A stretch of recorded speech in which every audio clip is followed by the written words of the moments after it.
Bonjour à tous, aujourd'hui nous sommes mercredi 14 juillet et nous allons célébrer non pas le défilé du 14 juillet mais le défilé de la platine Technics RS M56.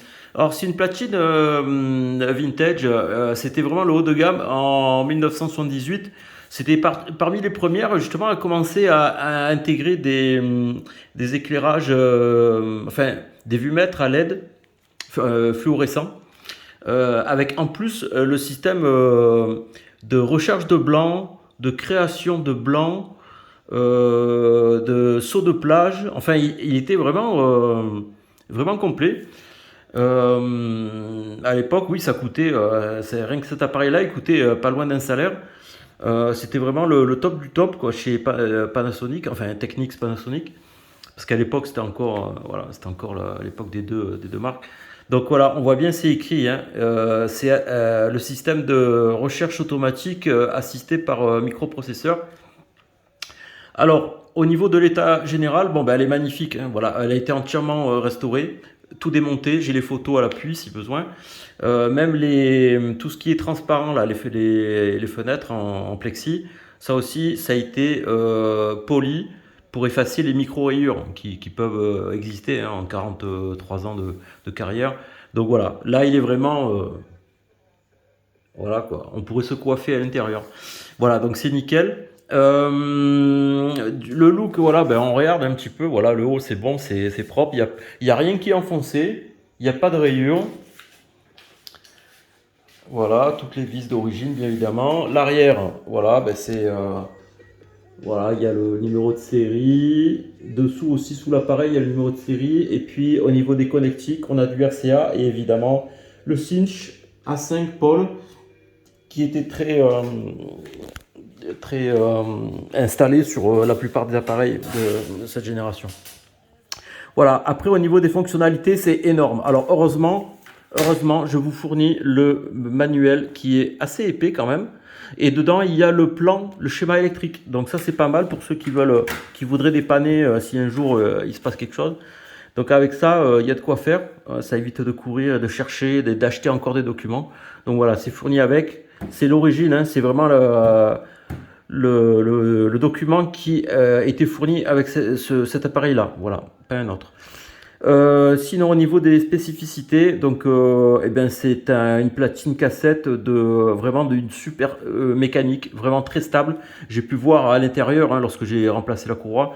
C'est vraiment c'est du costaud. Je comprends pourquoi les valeurs de fluctuation, de stabilité sont vraiment super parce que derrière, voilà, il y a la machine qui suit. Hein, voilà.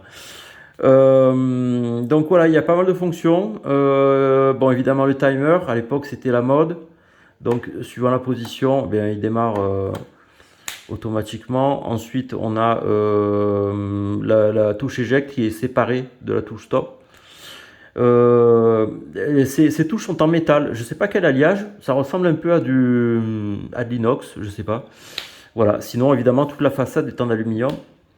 On a ici le bouton pour créer un blanc pendant l'enregistrement. Alors, ce qui est intéressant, c'est lorsqu'on est appuyé dessus, on va voir tout à l'heure, il y a le timer, c'est-à-dire qu'il affiche le nombre de secondes du blanc que vous êtes en train de créer. Donc, si vous voulez un blanc de 3 secondes, 1, 2, 3, hop, vous lâchez.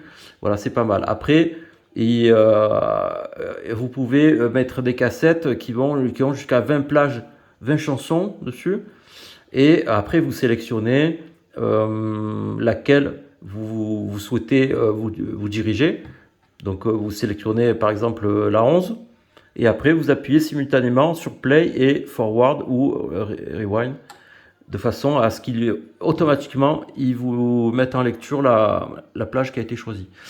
On a le niveau de sortie réglable, ça c'était pas courant non plus, donc il y a un niveau de sortie réglable qui agit sur le RCA, mais également sur la sortie casque. J'ai testé la sortie casque, donc tout est ok. Le niveau micro avec le gauche-droit séparé, ça aussi c'est pas courant, voilà, ils l'ont mis. Et puis évidemment le niveau d'enregistrement, gauche-droite aussi. On a le bias ajustable aussi. Et après au niveau des sélections des bandes, bon on a le Dolby hein, bien évidemment.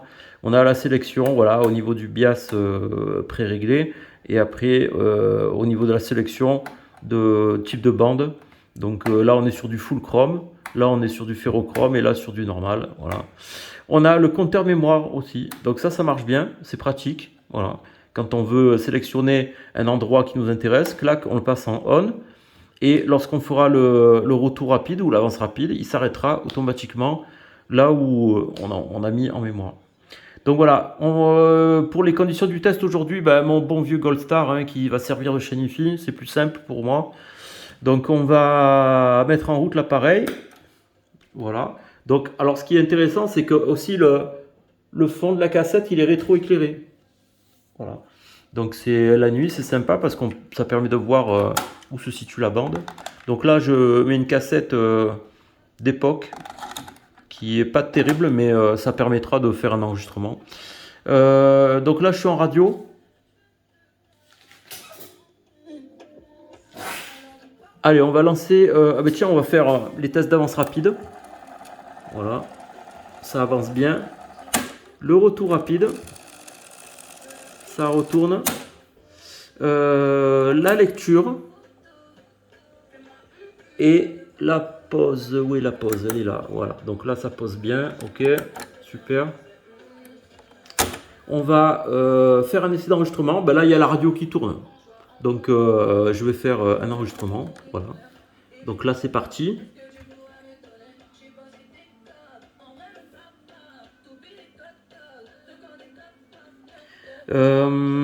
Sinon, quoi dire d'autre? Donc, au niveau des travaux, ben, il y a tout ce qui est courroie, évidemment. Et là-dessus, c'est des courroies costauds, hein, c'est du 6 mm de large. Le galet au niveau du cabestan, donc ça aussi c'est changé. La tête de lecture, tête d'effacement aussi, c'était super propre, mais bon, j'ai quand même nettoyé. J'ai effectué quelques réglages au niveau azimut, au niveau stabilité vitesse, donc là on est parfait. Tout ce qui est potentiomètre rotatif, donc tout ça a été entièrement nettoyé de l'intérieur. Donc parce qu'au début il y avait des crépitements, ben, c'est normal, hein, 43 ans. Donc ça c'est ok, tous les sélecteurs ici c'est passé au produit à contact, donc tout est propre. Et comme j'expliquais, ben, tous les plastiques, hein, voilà, passés à l'anti micro rayure, donc ça c'est ok.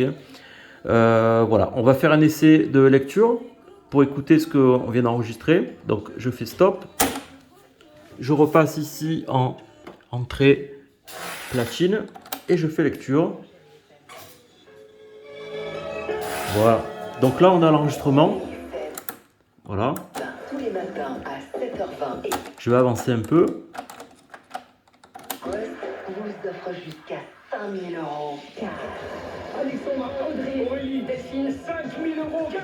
Ah là là, merci Chérie FM, 5000 € cash. Voilà, donc ça marche super bien. Voilà, c'est vraiment la super platine. Ben, c'était un peu le concurrent de la KD 65 ou même 85 de chez JVC.